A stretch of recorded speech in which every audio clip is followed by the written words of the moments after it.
Imagine it's the middle of summer. No refrigerator, no freezer, no ice maker, no grocery store with cold milk, frozen meat and bags of ice by the door. You have fresh milk, garden vegetables, maybe meat from an animal butchered that week, and if you don't keep it cool, it spoils fast. Today, we solve that by opening a refrigerator door. But for most of history, keeping food cold took planning, skill, and a deep understanding of nature. People used underground rooms, cold springs, winter ice, thick walls, shade, insulation, and preservation to survive without electricity. Before refrigerators, people didn't just live without cold food, they engineered cold. And some of those old ideas can still help the average person today waste less food, save energy, and understand our dependence on one machine humming in the kitchen. Heat is the enemy of fresh food. Every degree makes a difference. Above cellar temperatures, about 40 to 55 degrees Fahrenheit, milk sours, meat turns, and vegetables wilt in days, sometimes hours. Bacteria and molds thrive in warmth, multiplying with every tick upward on the thermometer. A summer afternoon can cut the life of fresh milk from days to just hours. Meat left out loses its safety and flavour fast. Even a basket of garden carrots, if kept too warm, becomes limp and sweet, then soft and rotten. For most of history, the clock started ticking the moment food left the field or the animal was butchered. Cold wasn't just a comfort. It was a race against time. Families didn't have the luxury of tossing spoiled food and buying more. Losing a week's milk or the winter's potatoes meant hunger, not just inconvenience. The science is clear.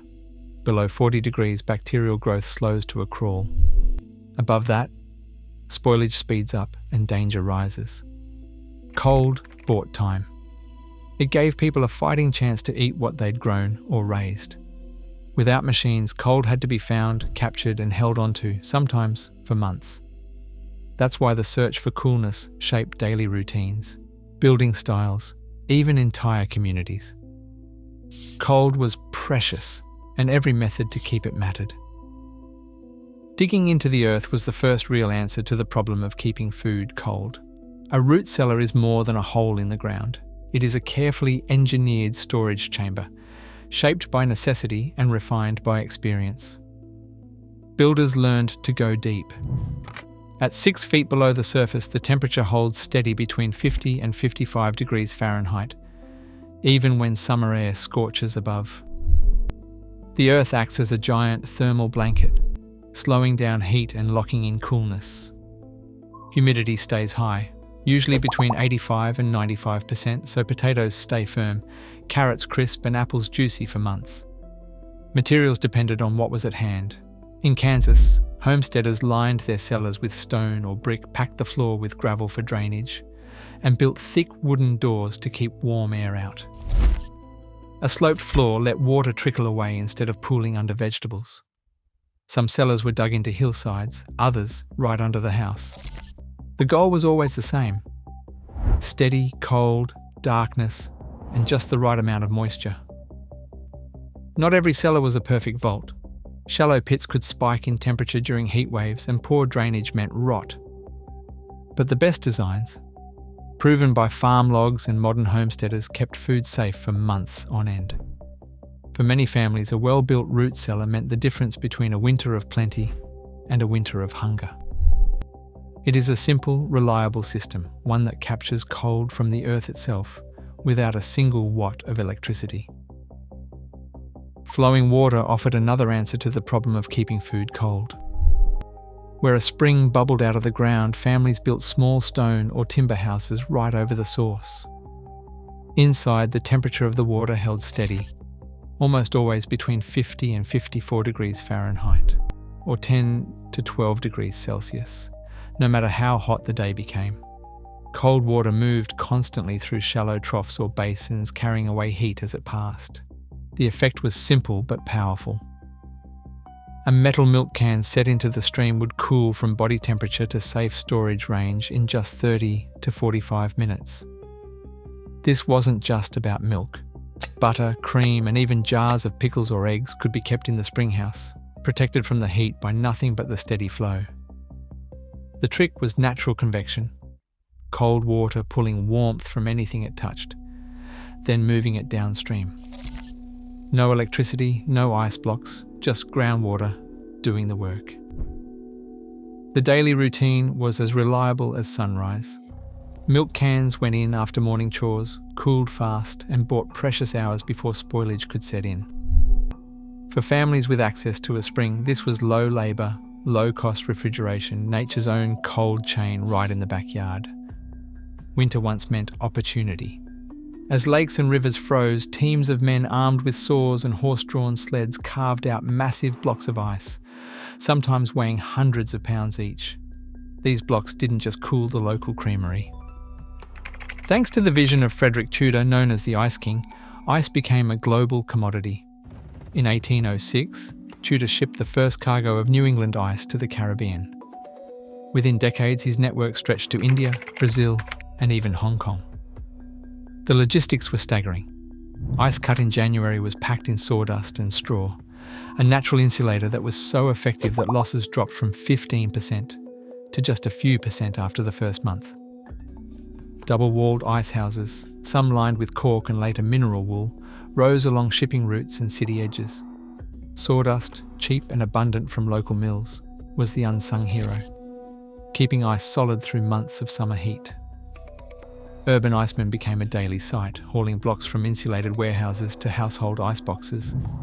The icebox itself evolved, becoming a wooden cabinet lined first with tin or zinc, then cork, and finally mineral wool as technology advanced.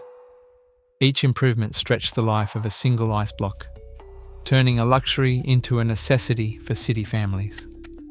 At its peak, the natural ice trade moved millions of tons per year, feeding a cold chain that spanned continents long before electricity reached most homes. This was cold, captured, not created, a supply chain built on winter's gift and human determination. In the deserts of ancient Persia, summer heat could climb above 110 degrees Fahrenheit. Yet, inside a yakhchal, ice and food stayed cool, sometimes even below freezing. The secret lay in the structure itself. A yakhchal is a massive dome built from thick walls of sarouj, a special mix of clay, sand, lime, and even goat hair. This material blocks heat better than most modern bricks, holding the outside at bay while the inside remains steady at 5 to 10 degrees Celsius, even when the sun scorches the landscape. But the yakhchal is more than just insulation. Its underground chamber stores ice cut from winter ponds or made in shallow pools that freeze under the desert night sky. The dome shape is not just for show, it helps hot air rise and escape while cold air settles below. Wind catchers, tall shafts built into the structure, funnel cool breezes down and push warm air out. Evaporation and radiative cooling do the rest, pulling heat away from the ice and food stored below.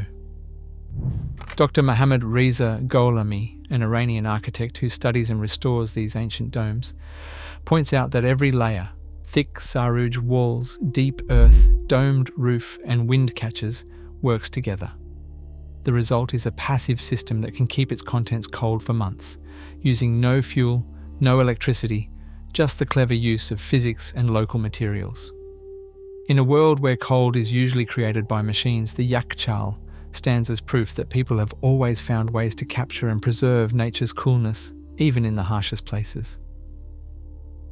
Modern refrigeration makes cold on demand, but it comes at a cost. The average fridge draws 450 kilowatt hours every year, enough to keep a 100-watt bulb burning non-stop for 5 months. That steady hum is easy to forget, until the power goes out, or the bill comes due. Long before compressors and coils, people built a toolkit of preservation methods that required no electricity at all. Drying, salting, smoking, pickling, and fermenting turned fragile harvests into food that could last through the leanest seasons. A 10% salt brine could keep pork safe for months, while smokehouses held steady at 130 to 160 degrees Fahrenheit, infusing meat with flavour and antimicrobial power. Fermentation, including sauerkraut, kimchi and cheese, relied on natural bacteria and cool cellars to transform perishables into staples. Some methods still work anywhere, anytime. Burying a steel drum 4 feet underground, lined with straw, creates a do-it-yourself cooler that can hold 40 degrees even in summer. In dry climates, a zea pot, 2 clay pots with wet sand between, uses evaporation to drop the temperature inside by up to 20 degrees Fahrenheit. Both cost less than a dinner out and run on physics, not power. Old cold captured what nature offered. Modern cold is created by machines, but it is not the only option. Building a small root cellar or trying a zea pot can cut waste, save energy, and keep food safe during outages. The old ways were not just about getting by. They were about making the most of what you had, wherever you lived.